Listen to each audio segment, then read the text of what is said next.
मेरे प्यारे बच्चों, आप सभी लोगों को नमस्कार। आप सभी लोगों का स्वागत है मेरी क्लास में।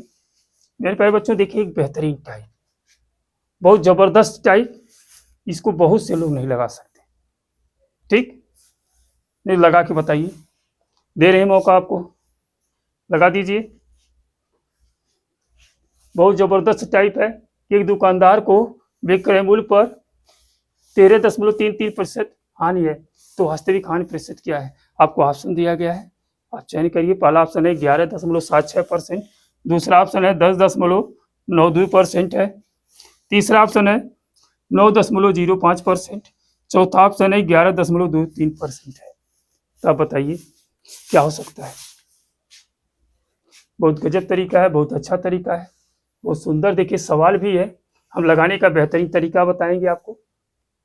आइए चलते हैं, बताते हैं। देखिए बच्चों, आपको दिया है कितनी की हानि हो रही है? 13.33% की क्या हो रही है? हानि हो रही है। तो इसका फ्रैक्शन मान जानते हैं कितना होता है? 2/15 होता है। देखिए अब विक्रय मूल्य पे हानि हो रही है, तो आपने 15 में खरीदा, यानी एसपी पर, एसपी कितना है? 15। 2 में आपने बेच दिया, ये क्या है? हानि। आई बात समझ में? तो 15 में आप जब बेच रहे हैं तो 2 की हानि हो रही है। जब 15 में आप बेच रहे हैं तो 2 की क्या हो रही है? हानि हो रही है। तो सोचिए आपने कितने में खरीदा होगा इसको, सोच के बताओ। अगर आपने 15 में किसी वस्तु को बेच दिया और हानि कितने की हो गई? 2 रुपये की, तो आप सोचो उसको कितने रुपए में आपने खरीदा होगा। तो आप कहेंगे सर जी हमने तो खरीदा था इसको 17 रुपया में।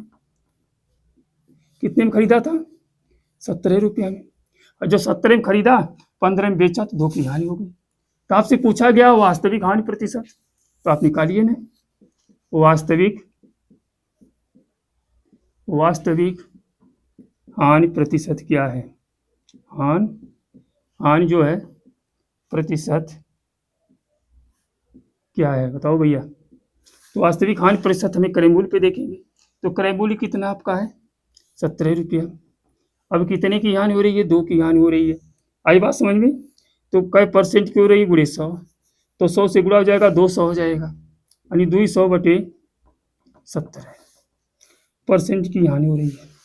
अब देखिए कोई ऑप्शन इस तरह से है नहीं है, तो आप इसको लगाएंगे कैसे? हम चाहे यही भाग दे लीजिए, अच्छा है जो है इस तरह से भाग दे लीजिए। देखिए 17 से जो है आप 200 में भाग देंगे, ये बात समझ में? तो 17 का नम 17, तो ये 20 था भैया ने, 20 में से 17 घटाएंगे 3 आएगा, एक जीरो उतार लिया, 30 हो गया। तो 17 का नम 17, तो बचा कितना भैया? 13। आप देखिए कि ये 11 दशमलव कुछ आएगा, क्योंकि अब 17 से 13 में भाग जाएगी नहीं, अब हमें दशमलव लगाना पड़ेगा। तो 11 दशमलव कुछ आएगा, और 11.2 के 2 ऑप्शन है, ये 2 नहीं है। इन्हीं में से कोई एक सही होगा, ये वाला 2 वाला सही होगा, ये 7 वाला सही होगा। 11.7 से शुरू होगा कि 11.2 से होगा? आइए देखते हैं। जब यहाँ हम दशमलव लगाएंगे बेटा, तो यहाँ हो जाएगा एक 0। अब 17 का पहाड़ा देखिए पढ़ेंगे, जब आप भाग ले जाएंगे 130 में, कई बार जाएगी? 17 सत्ते कितना होता है? 119। अब तो आपको जो है क्लियर उत्तर पता हो गया होगा कि हमारा उत्तर क्या होगा। आई बात समझ में? 17.76 वाला आपका क्या होगा? उत्तर होगा। बेहतरीन तरीका है, शानदार तरीका है, बहुत से लोग इसको नहीं लगा पाएंगे। आई बात समझ में? अगर ये समझ में आई हो टाइप, तो लाइक करिए, शेयर करिए, सब्सक्राइब करिए। ठीक, धन्यवाद।